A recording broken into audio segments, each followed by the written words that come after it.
హైదరాబాద్ తాగునీటి కోసం వచ్చే 25 ఏళ్లకు భవిష్యత్ ప్రణాళిక రూపొందించనుంది జలమండలి.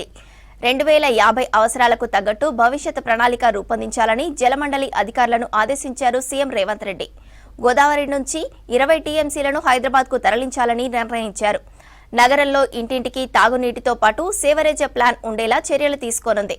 గోదావరి ఫేజ్ 2కు మల్లన్న సాగర్ నుంచి నీటిని లిఫ్ట్ చేయనుంది సర్కార్.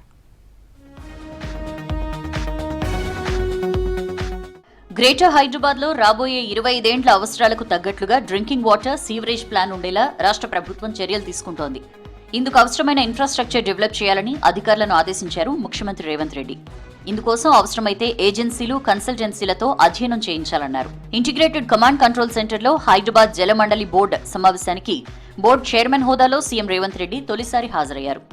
గ్రేటర్ హైదరాబాద్ విస్తరణను దృష్టిలో పెట్టుకుని 2050 నాటికి పెరిగే జనాభా అవసరాలకు సరిపడేలా ఫ్యూచర్ వాటర్, సీవరేజ్ ప్లాన్ ఉండాలని ఆఫీసర్లకు దిశానిర్దేశం చేశారు.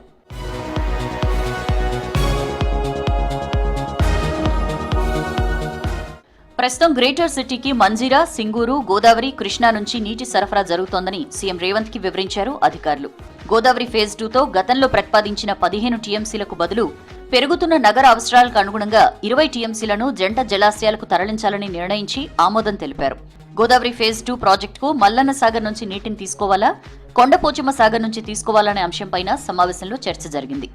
మల్లన్న సాగర్లో నీటి లభ్యత ఎక్కువగా ఉండటం, లిఫ్టింగ్ వ్యయం తక్కువగా ఉండటం, కన్సల్టెన్సీ ఏజెన్సీలు ఇచ్చిన రిపోర్ట్ కూడా మల్లన్న సాగర్ వైపే మొగ్గు చూపడంతో కొండపోచమ్మ సాగర్కు బదులు మల్లన్న సాగర్ నుంచే నీటిని లిఫ్ట్ చేయాలని నిర్ణయం తీసుకున్నారు.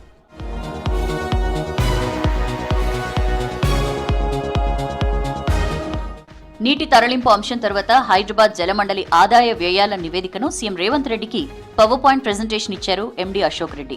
జలమండలికి వచ్చే ఆదాయం ఉద్యోగుల జీతభత్యాలకు, తాగునీటి సరఫరా నిర్వహణ ఖర్చులకు సరిపోతుందని తెలిపారు. వివిధ ప్రభుత్వ విభాగాలు, కార్యాలయాల నుంచి 4,300 కోట్ల బకాయిలు రావాల్సిందని, అదే సమయంలో కరెంటు బిల్స్ కు జలమండలి 5,500 కోట్లు చెల్లించాలని వివరించారు. గతంలో తీసుకున్న అప్పులు 1,847 కోట్లున్నాయని, 8,800 కోట్ల రెవెన్యూ లోటుందని చెప్పారు.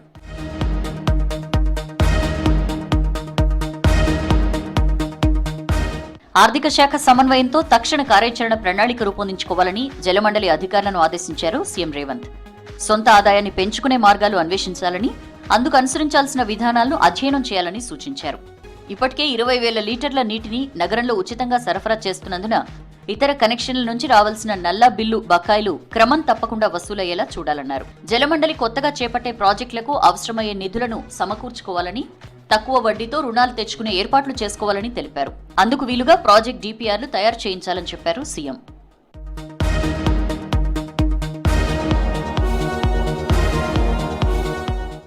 మంచినీటి పైప్ లైన్లకు సంబంధించిన పలు సమస్యలను సీఎం దృష్టికి తీసుకెళ్లారు జలమండలి అధికారులు.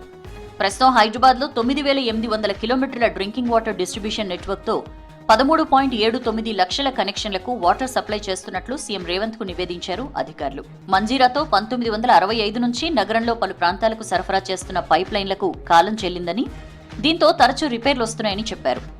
ఒక్కోసారి 10 నుంచి 15 రోజులు నీటి సరఫరా నిలిచిపోతుందని తెలిపారు. ఈ పాత లైన్ వెంబడి ప్రత్యామ్నాయంగా మరో అధునాతన లైన్ నిర్మించేలా కొత్త ప్రాజెక్టు చేపట్టాలని సీఎం ఆదేశించారు. అవసరమైతే కేంద్ర ప్రభుత్వం అమలు చేస్తున్న జల్ జీవన్ మిషన్ తో నిధులు తెచ్చుకునేందుకు వీలుగా ప్రాజెక్టు రిపోర్ట్ తయారు చేయాలని అధికారులకు సూచించారు సీఎం రేవంత్.